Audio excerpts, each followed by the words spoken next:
के विद्युत चुंबकीय प्रेरण के प्रेरण के नियम।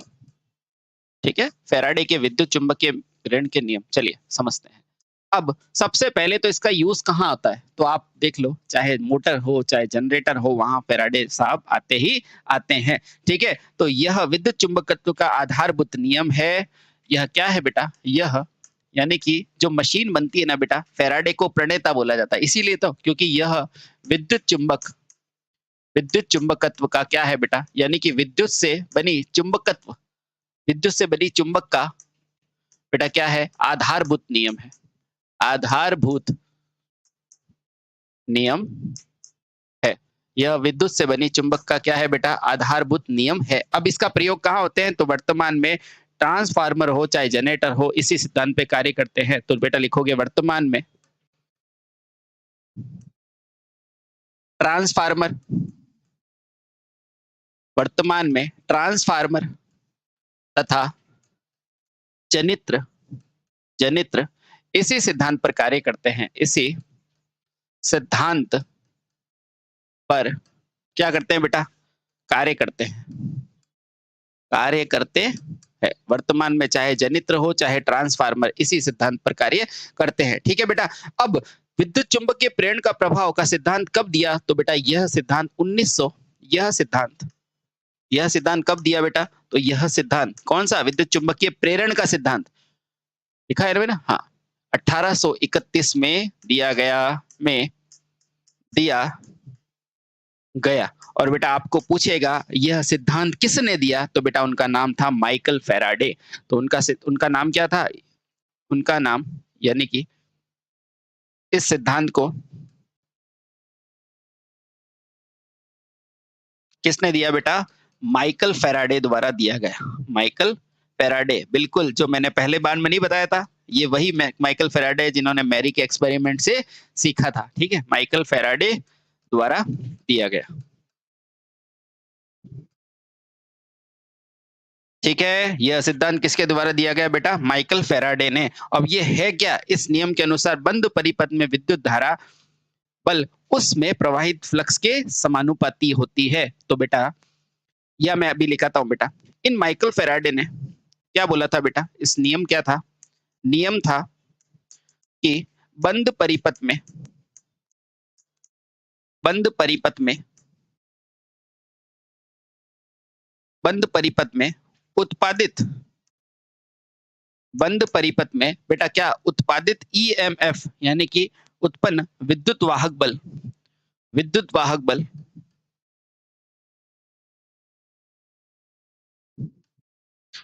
बेटा किस पर निर्भर करता है, फ्लक्स परिवर्तन का निर्भर करता है, या उस परिपथ में प्रवाहित फ्लक्स के मान पर निर्भर करता है।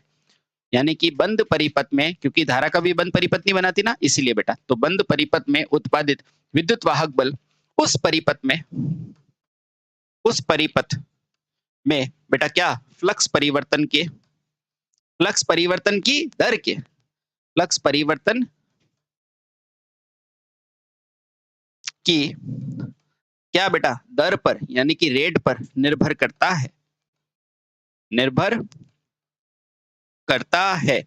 चीजें बेटा अभी भी यहाँ नहीं रुकी है। अब आप समझेंगे कि बेटा फैराडे ने आम जीवन तक ये अपने नियम पहुंचाने के लिए कितने दिए थे, 2 नियम। तो आम जीवन तक यानी कि हम तक ये नियम अच्छे से पहुंच जाए, इसलिए बेटा उन्होंने 2 नियम दिए। तो लिखो बेटा, आम जीवन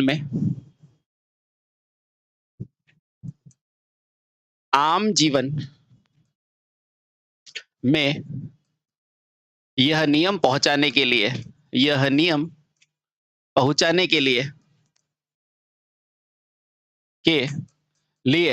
या कह सकते हैं उपयोग में सरल बनाने के लिए, या कह सकते हैं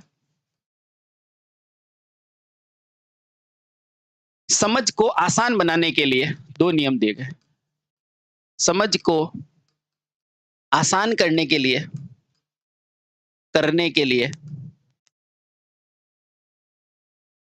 कुल कितने दिए बेटा, कुल 2 नियम दिए। कुल 2 नियम दिए गए। 2 नियम दिए गए। ठीक है बेटा। दिए गए। एक ही बार ऐसा पढ़ो बेटा कि सारे कंसेप्ट क्लियर हो जाए, ठीक है? चलिए, अब वो 2 नियम कौन से थे? उनमें पहला नियम था फैराडे का पहला नियम और दूसरा है फैराडे का दूसरा नियम। एक-एक करके पूरा पढ़ेंगे, डोंट वरी। पहला है बेटा फैराडे का पहला नियम और बेटा दूसरा क्या है? दूसरा है आपके फैराडे का दूसरा नियम, द्वितीय नियम, है ना? आज के बाद आपके क्वेश्चन गलत नहीं होंगे, डोंट वरी, है ना? सब थ्योरी इसमें है बेटा। तो फैराडे का पहला नियम क्या है? आ जाइए, चलो बेटा समझते हैं फैराडे का पहला नियम। फैराडे का पहला नियम, पहला नियम। अच्छा, फैराडे का पहला नियम क्या था? आइए समझते हैं। अच्छा, पहला नियम ये कहता था बेटा कि बंद परिपथ में उत्पादित विद्युत वाहक बल तब उत्पन्न होगा जब फ्लक्स परिवर्तन होगा। इसके मान का कुछ नहीं बोला था। क्या बोला था? कि उत्पादित ईएमएफ की मात्रा फ्लक्स परिवर्तन पर निर्भर करती है, ये बोला था। ठीक है, तो लिखो बेटा, जब किसी बंद परिपथ में चुंबक के फ्लक्स में परिवर्तन होता है तो बेटा विद्युत वाहक बल उत्पन्न होता है, यह उसने बोला था। क्या बोला था? जब किसी बंद परिपथ में बंद परिपथ में क्या होता है बेटा? फ्लक्स परिवर्तन होता है। फ्लक्स परिवर्तन फ्लक्स परिवर्तन होता है तो क्या होता है बेटा? तो विद्युत वाहक बल उत्पन्न होता है। तो क्या उत्पन्न होता है बेटा? विद्युत वाहक बल। विद्युत वाहक बल बेटा क्या होता है? उत्पन्न होता है। और इसी विद्युत वाहक बल को क्या बोलते हैं बेटा? प्रेरित विद्युत वाहक बल बोला जाता है। बस इतना बोला था, ठीक है? ध्यान रखना। इसका मतलब क्या है? इसका मतलब क्या है? अगर सर फ्लक्स में परिवर्तन नहीं होगा तो विद्युत वाहक बल नहीं उत्पन्न होगा। बिल्कुल बेटा, यही मतलब है। इसका मतलब क्या है? इसका अर्थ है चाहे फ्लक्स कितना भी हो, चाहे फ्लक्स कितना भी हो, तो इसका अर्थ यह है कि इसका अर्थ यह है कि यदि इसका अर्थ यह है कि यदि फ्लक्स में परिवर्तन नहीं होगा, चाहे मान कितना भी हो, हजारों लाखों हो, फ्लक्स में परिवर्तन ना हो, चेंज होना जरूरी है क्योंकि धारा को प्रवाह करने के लिए भी बेटा विभव चेंज होना चाहिए, है ना? उसी तरह यानी कि फ्लक्स में परिवर्तन ना हो तो परिपथ में विद्युत वाहक बल भी नहीं होगा। तो परिपथ में विद्युत वाहक बल भी उत्पन्न नहीं होगा। विद्युत वाहक बल भी उत्पन्न नहीं होता है। ये सबसे इंपॉर्टेंट लाइन है बेटा, उत्पन्न नहीं होता है। ये सारे पॉइंट बेहद महत्वपूर्ण है, ठीक है? समझ गए? बहुत सही, बहुत सही। यानी कि ये बेटा फैराडे का पहला नियम था कि इससे उन्होंने क्या बोला? इससे उन्होंने एक चीज बोली कि मेरा ई तब आएगा जब मेरा क्या होगा? डी फाई होगा। तो बेटा ये था फैराडे का पहला नियम, यानी कि ये ई क्या है? प्रेरित विद्युत वाहक बल, और डी फाई क्या है? फ्लक्स में परिवर्तन। यहां लिख दो बेटा, जहां ई क्या है बेटा? प्रेरित विद्युत वाहक बल। प्रेरित विद्युत वाहक बल यानी कि ईएमएफ, है ना? इसकी इकाई क्या है? वोल्ट। और बेटा यहाँ क्या है? D phi. ये डी क्या होता है बेटा? इस डी को कहते हैं परिवर्तन। ध्यान रखना बेटा, सबसे पहले अलग ही लिख देता हूँ क्योंकि आप में से काफी आईटीआई है ना, तो डी मतलब क्या होता है बेटा? परिवर्तन, है ना? अब आप कहोगे सर यहाँ डी फाई है, तो बिल्कुल बेटा, डी फाई का मतलब क्या होता है? फ्लक्स में परिवर्तन। अब ऐसा नहीं है कि बेटा कोई पूछ ले तो आप फटाफट से बोल जाओ, तो ध्यान रखना बेटा, फैराडे का पहला नियम ये नहीं था, फ्लक्स में परिवर्तन की दर का नहीं बोला था। पहला नियम क्या था? किसी बंद परिपथ में फ्लक्स परिवर्तन होता है तो विद्युत वाहक बल उत्पन्न होगा, बस इतना बोला था। यानी कि ई समानुपाती डी फाई। अगर फ्लक्स परिवर्तन नहीं होता है, ना हो, तो बेटा विद्युत वाहक बल भी नहीं होगा। ये ध्यान रखना, ध्यान रखना, ठीक है? चलिए अब पढ़ते हैं बेटा फैराडे का दूसरा नियम, वो क्या कहता है? लिखो बेटा, फैराडे का दूसरा नियम। फैराडे का दूसरा नियम यानी कि सेकंड लॉ क्या था? सेकंड लॉ बेटा वो था कि फ्लक्स परिवर्तन की दर जो होगी ना, उससे विद्युत वाहक बल का मान ज्ञात कर सकते हो। नहीं समझे? पहला नियम ये कहता था बेटा फ्लक्स परिवर्तन होगा तो ईएमएफ आएगा, तब आप कहते थे पहले कंडक्टर को घुमाओ चाहे फील्ड को घुमाओ, या फील्ड को घुमाओ या कंडक्टर को घुमाओ, तो ईएमएफ आएगा, समझे? तो ईएमएफ होगा, यानी कि फ्लक्स परिवर्तन होगा तो ईएमएफ आएगा। और दूसरा नियम क्या था, इस ईएमएफ का जो मान होगा ना वो फ्लक्स परिवर्तन की दर के बराबर होगा, समझे? इसलिए बेटा आराम से पढ़ा जाता है ना? तो विद्युत वाहक बल का मान फ्लक्स परिवर्तन की दर के समान होता है। तो इनका स्टेटमेंट क्या था, इस नियमानुसार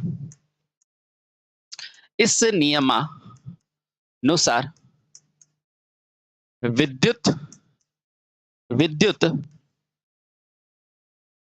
वाहक बल का मान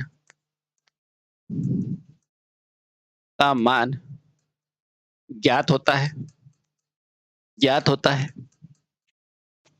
ठीक है?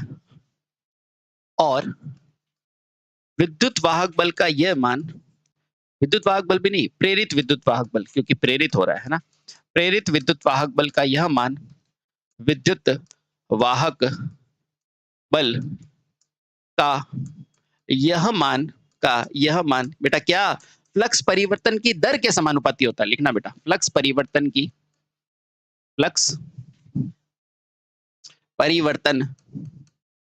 की दर यानी कि रेट के समानुपाती होता है। पहले नियम में देखो दर की कोई चर्चा नहीं थी, ध्यान रखना, दर की कोई चर्चा नहीं थी। दूसरे में आया कि दर के समानुपाती होता है, इसलिए जो भी आपको ये बताता है ना वो उल्टा बताता है बेटा, है ना?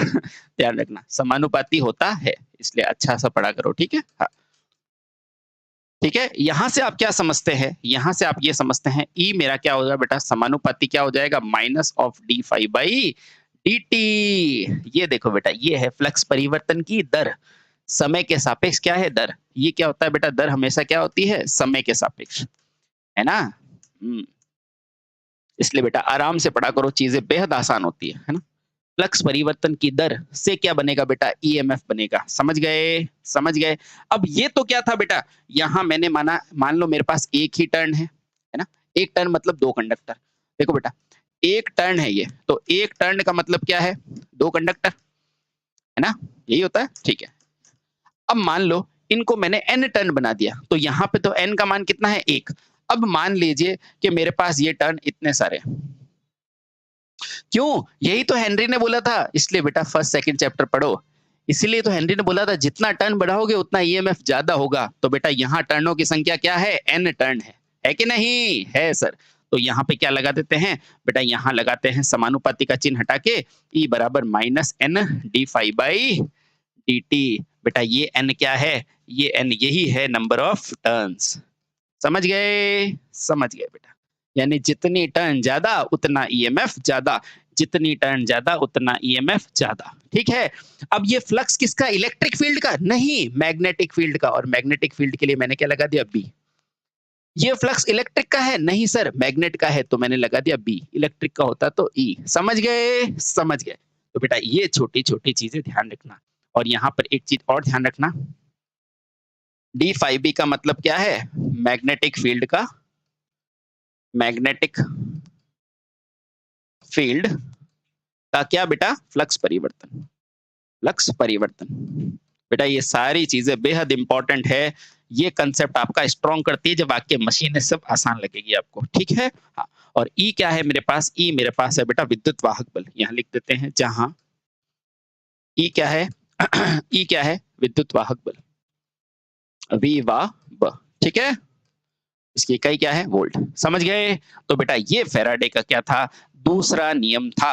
अब क्वेश्चन आता है, सर ये समझ में आ गया कि फ्लक्स परिवर्तन होगा तो ईएमएफ आएगा, ये आएगा, सर ये माइनस का निशान क्या है? तो बस ये माइनस कौन बताएगा, ये बताएगा जो ईएमएफ आया है ना, वो क्या करेगा, विरोध करेगा उस फ्लक्स का। तो बेटा ये माइनस क्या है, ये माइनस है लेंज का नियम। आओ समझते हैं।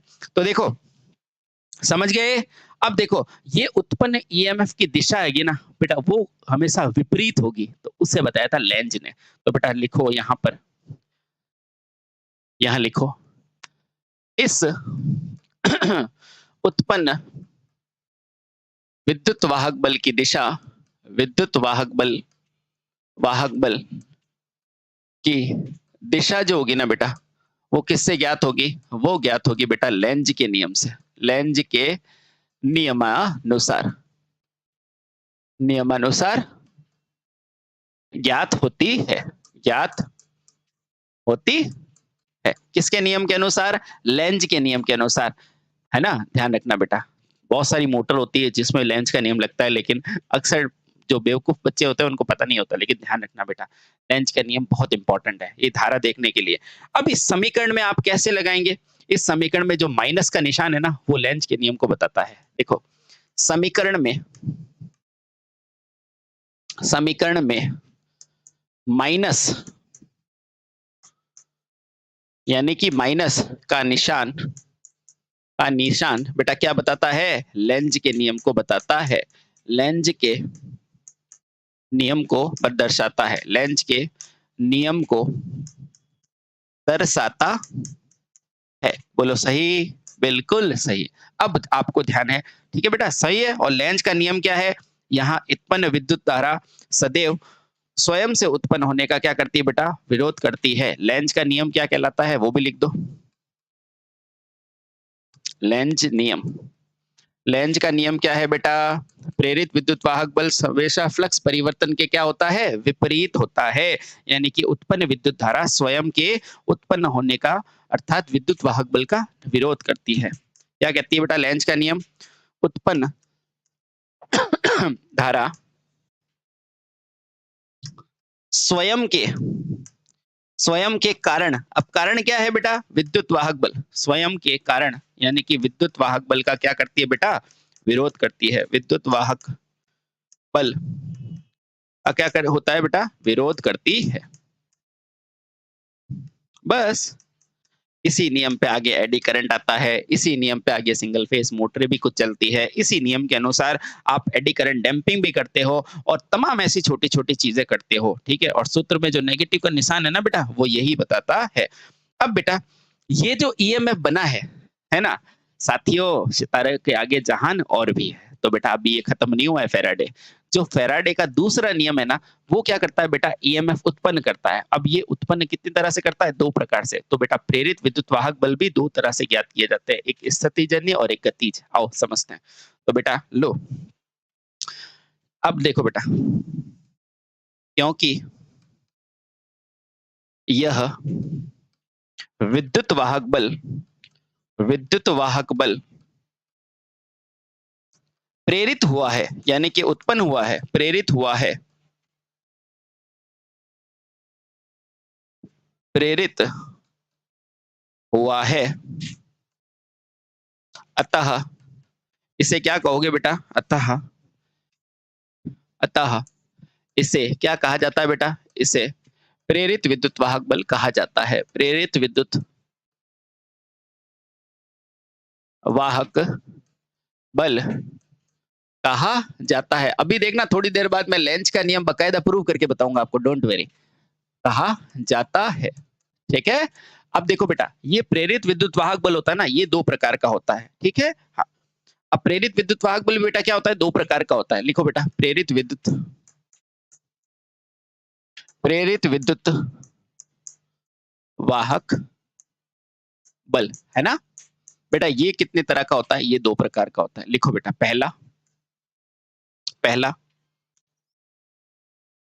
यानी कि स्थैतिक, स्टैटिकली, है ना? तो स्थिति जन्य प्रेरित विद्युत वाहक बल, स्थिति जन्य यानी कि स्थिति जन्य, बेटा स्टैटिक नहीं होता, स्थिति जन्य होता है ना, यानी कि statically induce EMF, statically induce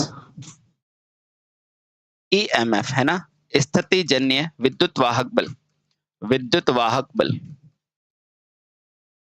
और दूसरा आपका क्या होता है बेटा? दूसरा होता है गतिजन्य, यानी कि डायनेमिकली इंड्यूस ईएमएफ। दूसरा क्या होता है? स्थितिज गतिज नहीं है, स्थितिजन्य, है ना? ध्यान रखना।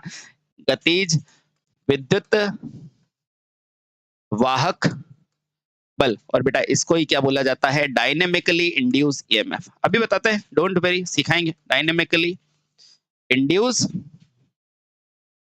ईएमएफ। अच्छा, तो पहला देखते हैं बेटा, स्थिति जन्य क्या होता है और गति जन्य क्या होता है, ठीक है? तो पहला देखो, पहला क्या है?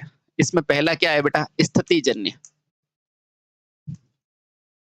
स्थिति जन्य, बेटा इसे ही क्या बोला जाता है? स्टैटिकली स्थितिजन्य विद्युत वाहक बल, विद्युत वाहक बल। अब मुझे ये बताओ, ये स्थितिजन्य विद्युत वाहक बल क्या होता है? आइए देखते हैं बेटा। आपको पता है बेटा, अच्छे अच्छे टीचर भी नहीं बता पा रहे, लेकिन अब आप बता पाओगे। जब मुझे बताओ ईएमएफ आएगा किसमें? ईएमएफ आएगा बेटा आर्मेचर में। तो जहां आर्मेचर स्थिर रहता है ना बेटा, वहां जनरेट होता है स्टैटिकली इंड्यूस ईएमएफ, है ना? अब आप ध्यान रखना बेटा, क्या होगा जहां आर्मेचर मेरा क्या होगा, स्थिर रहेगा, यानी कि चालक को इस स्थिति में क्या करना पड़ेगा, चालक को चुंबकीय क्षेत्र के सापेक्ष, यानी कि फील्ड के सापेक्ष, चुंबकीय फील्ड के के सापेक्ष बेटा क्या रखा जाता है, स्थिर रखा जाता है, स्थिर रखा जाता है। यानी कि यहाँ पे चालक घूमता नहीं है बेटा। ये भी लिख सकते हो, यहाँ आर्मेचर की गति नहीं होती है। अब बताओ आर्मेचर की गति कहाँ नहीं होती है? तो अल्टरनेटर और ट्रांसफार्मर में। Very good. आर्मेचर की गति नहीं होती है, ये बेहद इंपॉर्टेंट बात है बेटा, ध्यान रखना। आर्मेचर की गति नहीं होती है। तो मुझे बताओ आर्मेचर की नहीं गति होगी, इसका मतलब क्या है? यहाँ चालक को यांत्रिक गति की जरूरत नहीं होती है। तो बेटा लिखो यहाँ चालक को बेटा किसकी गति नहीं होती है? यांत्रिक गति की आवश्यकता नहीं होती है। यांत्रिक गति की आवश्यकता, there is no need of mechanical movement. यहाँ चालक को यांत्रिक गति की आवश्यकता नहीं होती है। ये बेहद इंपॉर्टेंट पॉइंट है बेटा, होती है। समझ में आया? तो बेटा बहुत आसान है, डोंट वेरी, ठीक है। अब बताओ मुझे, ये स्थितिजन्य भी बेटा क्या होता है? दो प्रकार का होता है। क्या सर इसके अंदर भी पार्ट होते हैं? बिल्कुल होता है बेटा। पहला क्या होता है, या तो स्वप्रेरित या क्या हो जाएगा, परस्पर प्रेरित, है ना? तो लिखो बेटा, यह भी दो प्रकार का होता है। यह भी क्या होता है बेटा? दो प्रकार का होता है। कौन कौन से दो प्रकार का होता है? आइए जानते हैं। या तो बेटा ये क्या होगा, खुद में प्रेरित होगा, जैसे कि ब्लास्ट चौक, है ना? या फिर दूसरों में होगा, जैसे कि ट्रांसफार्मर, ठीक है? तो बेटा पहला क्या होगा, मैं इसको एक्स ले लेता हूं, ठीक है? एक्स पहला क्या होगा, स्वप्रेरित विद्युत वाहक बल, स्वप्रेरित स्टैटिक विद्युत वाहक बल, है ना? स्वप्रेरित। और दूसरा क्या हो जाएगा बेटा, अन्योन्य प्रेरित। दूसरा क्या होगा, अन्योन्य प्रेरित। और दोनों में गति नहीं होगी, ध्यान रखना, स्वप्रेरित और अन्योन्य प्रेरित, ठीक है? आगे आप लिख देना विद्युत वाहक बल, ठीक है? स्वप्रेरित और अन्योन्य, एक्स और वाई। चलो इसको समझते हैं, स्वप्रेरित क्या होता है और अन्योन्य प्रेरित क्या होता है। आओ बेटा, पहला स्वप्रेरित विद्युत वाहक बल, है ना? अच्छा। स्वप्रेरित क्या होता है बेटा, जो खुद में प्रेरित होता है ना? जैसा कि नाम से ज्ञात हो रहा है, किसी कॉइल में धारा प्रवाहित करोगे तो वह स्वयं में एक चुंबकत्व उत्पन्न करेगी बेटा, उसे कहते हैं स्वप्रेरित, है ना? यदि किसी, मान लो ये कॉइल है अपनी, है ना? ट्रांसफार्मर की प्राइमरी दिया, तो इस खुद का भी ईएमएफ आ रहा है ना बेटा, ये है स्वप्रेरित, है ना? और दूसरे में होगा तो म्यूचुअल। यदि किसी कुंडली में धारा प्रवाहित होती है, धारा प्रवाहित होती है तो यह स्वयं में क्या करती है, यह स्वयं यानी कि खुद में, स्वयं में एक विद्युत वाहक बल उत्पन्न करती है। विद्युत वाहक बल बेटा क्या करती है, उत्पन्न करती है। और इसे ही क्या कहते हैं, इसे ही क्या कहा जाता है बेटा, इसे ही स्वप्रेरकत्व कहता है। इसे ही स्वप्रेरित विद्युत वाहक बल कहते हैं। विद्युत वाहक बल कहते हैं। समझे? इतना आसान नहीं है ना? तो बेटा स्वयं के अंदर जो होगा ना, चुंबकीय क्षेत्र उत्पन्न करेगा, उसे कहेंगे स्वप्रेरित विद्युत वाहक बल। अब मुझे ये बताओ, इसे किससे निरूपित करते हैं? तो बेटा स्वप्रेरित विद्युत वाहक बल कुछ नहीं होता है, सिंपल सा देखो, यही स्वप्रेरित भाई ये क्या है, प्रेरक क्या है, एक कुंडली तो है, और कुंडली का वोल्टेज V बराबर आप नहीं लिखते बेटा, L di/dt, है ना। तो ये V क्या है, ये V दरअसल EMF है। तो देखो बेटा, यहां से जो खुद का स्वप्रेरित जो ईएमएफ होगा ना बेटा, उसका मान क्या होता है, उसका मान होता है बेटा, ये जन्म हुआ आपके इंडक्टर का, समझ गए, इसलिए मैग्नेट पढ़ना पड़ता है।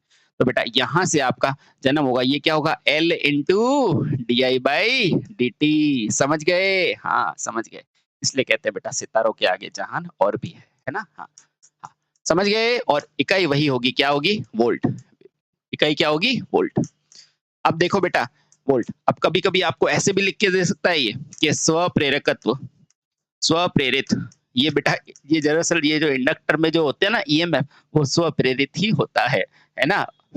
बहुत अच्छा। तो स्वप्रेरित ईएमएफ, इसलिए बेटा अच्छे से पढ़ा करो। तो ये क्या हो जाएगा, ये क्या है बेटा, स्वप्रेरकत्व, स्वप्रेरकत्व है ना, स्वप्रेरण, यानी कि ये ऐसे लिख देगा बेटा, स्वप्रेरण। और ये क्या है बेटा, D I by d T, धारा परिवर्तन इंटू धारा परिवर्तन, ठीक है।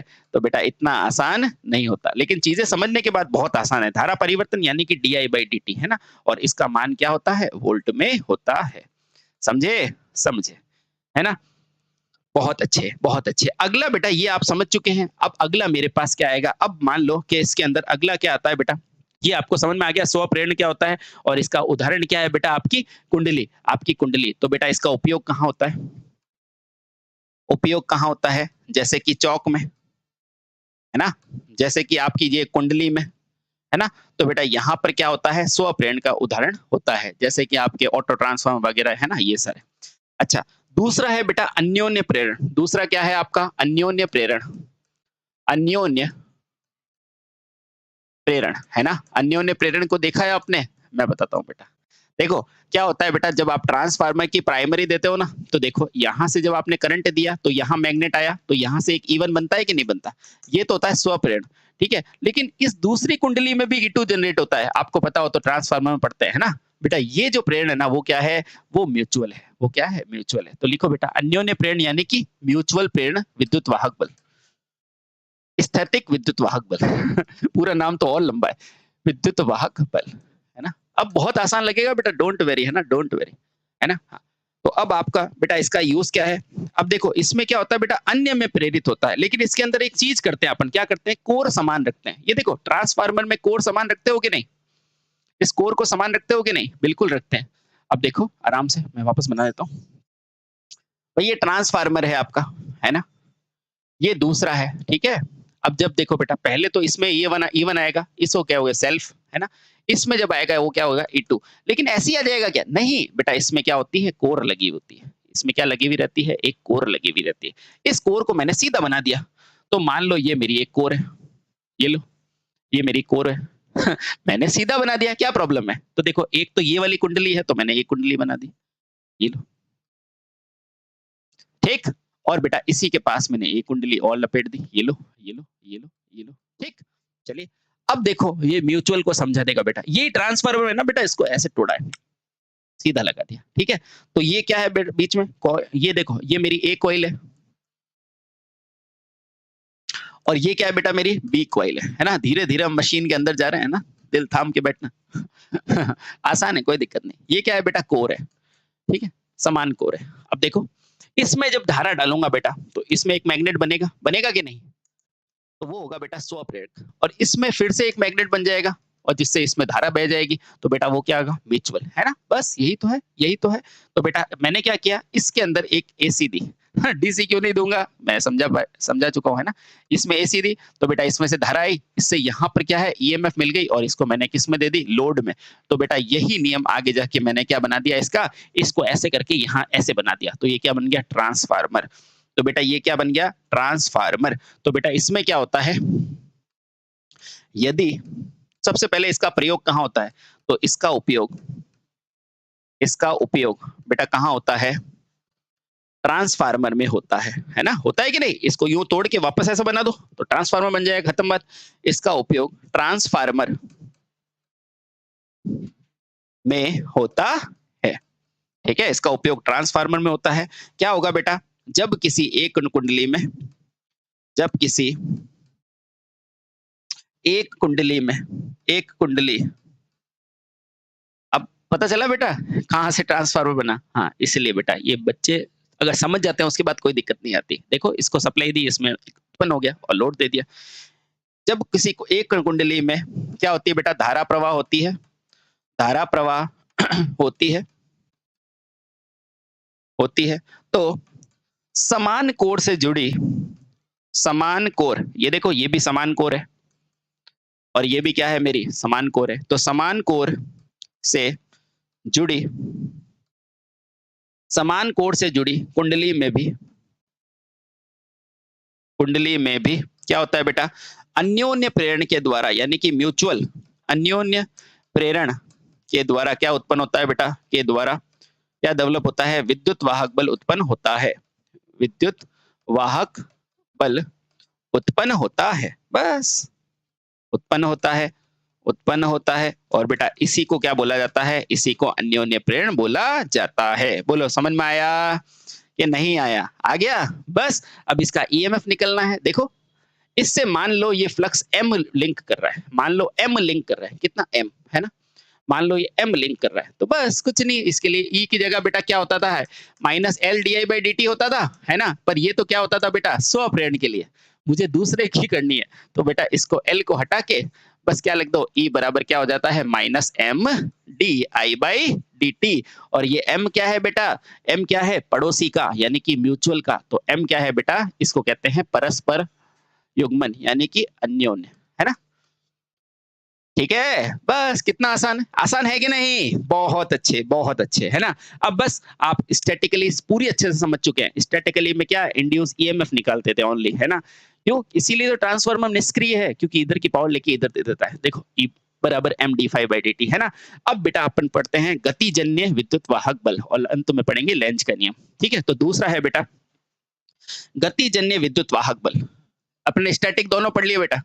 दूसरा क्या है? गतिजन्य, गतिजन्य विद्युत वाहक बल। अब मुझे बताओ ये गतिजन्य विद्युत वाहक बल किस में होगा, है ना। जैसे कि उसमें आर्मेचर क्या था मेरा? स्थिर। इसमें आर्मेचर क्या करेगा? गति करेगा। बस इसमें क्या करेगा? चालक को चुंबकीय क्षेत्र में गति कराया जाएगा। इस प्रकार के इस नियम में चालक को क्या किया जाता है बेटा? चुंबकीय क्षेत्र में गति कराया जाता है। चुंबकीय क्षेत्र में क्या किया जाता है बेटा? गति कराया जाता है, मोशन कराया जाता है, गति कराया जाता है। अब मुझे बताओ चालक गति करेगा यानी कि आर्मेचर को घुमाया जाएगा, है ना। तो लिखो बेटा इसमें आर्मेचर को, इसमें आर्मेचर को, बहुत आसान है बेटा, डोंट वेरी। इसमें आर्मेचर को क्या किया जाता है बेटा? यांत्रिक रूप से, यांत्रिक रूप से घुमाया जाता है, यांत्रिक रूप से घुमाया जाता है। ठीक है, बस। और बेटा ये घुमाव जो होता है इससे आप प्रेरित विद्युत वाहक बल किससे निकालते हो बेटा? उससे फ्लेमिंग राइट हैंड रूल से निकालते हो, बस इतना फर्क होता है। तो बेटा ये नियम किस में ध्यान होता है? यह किस में यूज होता है? यह जनित्र के लिए, जनित्र में प्रयोग होता है। क्यों? क्योंकि जनित्र में क्या होता है? बीच वाला आर्मेचर घूमता है कि नहीं? घूमता है, बस। यह जनित्र में प्रयोग होता है। और बेटा उत्पादित ईएमएफ का मान कितना होता है? वो होता है बेटा ई बराबर, ये होता है बेटा B L V sine theta. याद आया? बिल्कुल ये वही है बेटा, बी एल वी को साइन थीटा से निकालेंगे और फ्लेमिंग राइट हैंड रूल से दिशा निकाल लेते हैं। ठीक है, अब देखो बेटा यहाँ पर ई क्या है, सब चीजें देखो बेटा। यहाँ ई बराबर क्या है? B L V sine theta. बेटा बी क्या है? जहां बी क्या है बेटा? वो है चुंबकीय क्षेत्र। क्या है? चुंबकीय क्षेत्र। ठीक है, एल क्या है? चालक की लंबाई। एल क्या है बेटा? चालक की लंबाई। चुंबकीय क्षेत्र क्या होता है? वेबर प्रति मीटर स्क्वायर। एल क्या है बेटा? चालक की लंबाई, यानी कि कितना लंबा है ना बेटा, वो क्या होता है? मीटर में, है ना। और v क्या है? वेग। किसका वेग? जो चुंबकीय क्षेत्र में गति कराया ना चालक को, वो। तो चालक का वेग, चालक का वेग, तो बेटा ऐसे पढ़ी जाती है मैग्नेट। ये क्या है बेटा? मीटर प्रति सेकंड। ध्यान है, मीटर प्रति सेकंड, ठीक है। तो बेटा इस तरह से आपको क्या है समझना पड़ता है कि कब ये डायनेमिकली इंड्यूस ईएमएफ है, कब स्टैटिकली है। तो बेटा ऐसे आप मैग्नेट को पूरा अच्छे से समझ पाते हैं। और अंत में हम पढ़ेंगे लेंज के नियम को, और फिर आप अच्छे से पूरी तरह से मैग्नेट में पढ़ चुके होंगे, है ना? हाँ, और फिर हम आराम से मशीनों को समझेंगे, ठीक है। चलो अब लेंज का नियम, अंतिम लेंज का नियम। लेंज का नियम, लेंज का नियम, है ना? हाँ। केवल शिक्षा ही आपका जीवन बदल सकता है, ठीक है। लिखो बेटा, लेंज का नियम क्या है बेटा? प्रेरित धारा हमेशा उसी कारण का विरोध करती है जिससे वह स्वयं उत्पन्न होती है ना? प्रेरित धारा, ये नियम क्या है बेटा? प्रेरित धारा हमेशा उसी का विरोध करती है। इसलिए बेटा लेंज का नियम मत बोलो। प्रेरित धारा उसी का विरोध करती है जिससे वह स्वयं क्या हुई है बेटा? उत्पन्न हुई है, स्वयं उत्पन्न हुई है, ठीक है। अब देखो मैं एक सेकंड में आपको लेंज का नियम इतने बढ़िया तरीके से समझा दूंगा कि आपको मजा आ जाएगा, ठीक है। अब देखो बेटा लेंज का नियम क्या है, सिंपल सी। मान लो ये मेरी मैग्नेट है, एन है और एस है, ठीक है, ठीक है। बहुत सही। अब देखना बेटा आराम से समझो, मुझे निकालनी है इसके अंदर लेंज के नियम में धारा क्या होगी, ठीक। अब मैंने सारे नियम पढ़ चुका हूं, पढ़ा कि नहीं? बिल्कुल। अब देखना बेटा, ये एन है और ये एस है, ठीक है। अब देखो मुझे लेंज के नियम के अनुसार इसमें धारा की दिशा निकालनी है। मुझे इन दोनों में क्या करना है बेटा? धारा की दिशा निकालनी है, दिशा। अब ये मत कहना बेटा, देखो आपको इतना आना चाहिए। देखो ये एन और एस, मैं इस मैग्नेट को पास में ले जाता हूं, ले गया? तो बताओ यहां पर क्या होना चाहिए? विरोध होना चाहिए। एन और एस को मैं पास में ले गया तो बेटा यहां क्या बनना चाहिए? जैसे ही मैं पास में ले जाऊंगा, जैसे ही मैं पास में, तो बेटा ये विरोध करेगा कि नहीं? ये विरोध करेगा कि नहीं? सोचो। जैसे ही मैंने इसको पास ले जाया तो बेटा ये पास आने का विरोध करेगा और यहाँ क्या बना देगा? एस। और जैसे ही मैं इसको दूर ले जाऊंगा ना बेटा, इस मैग्नेट को दूर ले जाए, तो ये बोलेगा नहीं नहीं नहीं नहीं दूर मत ले जाओ, ना तो ज्यादा पास आएगा ना दूर। तो बेटा इसको दूर ले गया तो ये बोलेगा नहीं मैं इससे प्यार करता हूँ। अब जब पास में आएगा तो कहे नहीं मैं इससे नफरत करता हूँ। बेटा ये है लेंज का नियम। जैसे इस एस को पास ले जाऊंगा ना तो कहेगा पास नहीं पास नहीं पास नहीं पास नहीं, यानी कि एस है तो यहाँ पर भी एस आ जाएगा, है ना। और जैसे इसको मैं दूर ले जाऊंगा ना, इस मैग्नेट को दूर ले जाऊंगा तो ये कहेगा नहीं नहीं नहीं नहीं नहीं मैं इससे प्यार करता हूँ, एन एन एन। समझ गए? तो बेटा यही क्या है? हमारे लेंज का नियम है। और यहीं से फिर धारा की दिशा निकल जाएगी। देखो इसकी धारा की दिशा देखो, ये जब भी एस होता है तो क्लॉकवाइज, तो धारा की दिशा इस तरह हो जाएगी। और जब इस तरह होगा दूर जाएगा तो बेटा देखो एन में इस तरफ होती है तो धारा की दिशा ऐसे हो जाएगी। बस खत्म, ये धारा की दिशा निकल गई। समझ गए? हाँ। तो बेटा या लास्ट में क्या लिखोगे? वास्तविक उत्पन्न का विरोध होता है। तो यही क्या बेटा बेटा विरोध की प्रकृति क्या करती है? लेंज के नियम को बनाती है, ठीक है। तो आई होप मैंने सर आपको बहुत अच्छे से मैग्नेट का चैप्टर पढ़ा दिया है, ठीक है। तो बस हंसते रहें, मुस्कुराते रहें, अपने साथ अपने मम्मी पापा का नाम रोशन करें। बेटा एक एक चीजें पढ़ो, बहुत आसान से हो जाएगा। और आपको पता है यही चीजें एग्जाम में जब आती है तो हम नहीं बता पाते, है ना, लेकिन अब आप बता पाओगे, ठीक है। इसलिए अच्छे से पढ़ो। अब हम मशीन भी पढ़ेंगे ताकि आपको अच्छे से कॉन्सेप्ट हो जाएगा। मैं आराम से चैप्टर बनाता हूँ लेकिन बनाता बड़ा अच्छा हूँ, ठीक है। Thank you so much. Bharat माता की जय, वंदे मातरम।